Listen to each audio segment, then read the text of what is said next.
communistes marxistes-léninistes français. Ceux-là, ils ont perdu. Eh bien, ils ont fini dans les grandes banques, les grands trusts, en particulier un dont j'ai un excellent souvenir, qui porte le nom d'une marque de chocolat italien, qui s'est retrouvé à la tête de Natixis, qu'il a mis en faillite, mais qui est parti avec un parachute doré, qui s'est retrouvé à la retraite et qui aujourd'hui vient ici, dans la maison, nous donner des conseils très utiles, destinés. Et d'autres sont son cas, sont passés par le trotskisme, le Premier ministre célèbre, hein, vous avez raison de ce point de vue. Voilà, Rousseau. Alors l'homme social, oui, c'est la conception sociologique, hein, l'homme n'est rien en dehors de la société. Je ne sais pas si c'est vraiment chez Rousseau. C'est vraiment, oui, il y a cette... On est citoyen avant d'être homme. Oui, mais en droit, pas en nature. J'ai retrouvé au passage, qui a dit l'individu isolé n'existe pas, c'est Léon Bourgeois. Alors c'est un autre type de... Il était radical, mais la pensée est intéressante. Et c'est la grande période du radicalisme, issu de Gambetta, etc.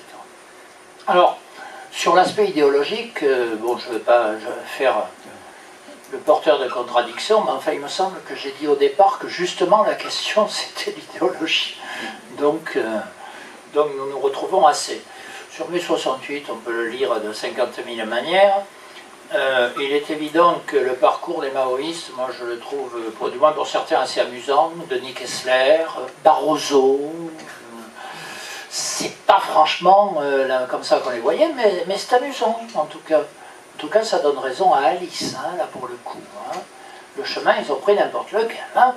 Bon, cela étant, que la société, que les forces productives aient changé, incontestablement, que du coup, l'analyse des forces sociales devienne une priorité.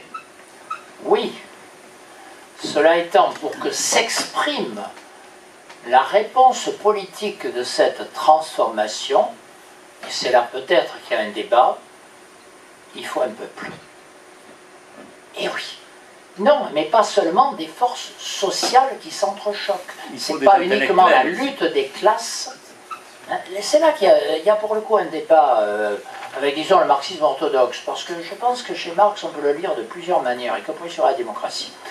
Mais bon, ceci est un autre débat, il n'y aura certainement pas à l'avoir ce soir, parce qu'en plus je serai en infériorité, donc je vais m'en abstenir. Mais il me semble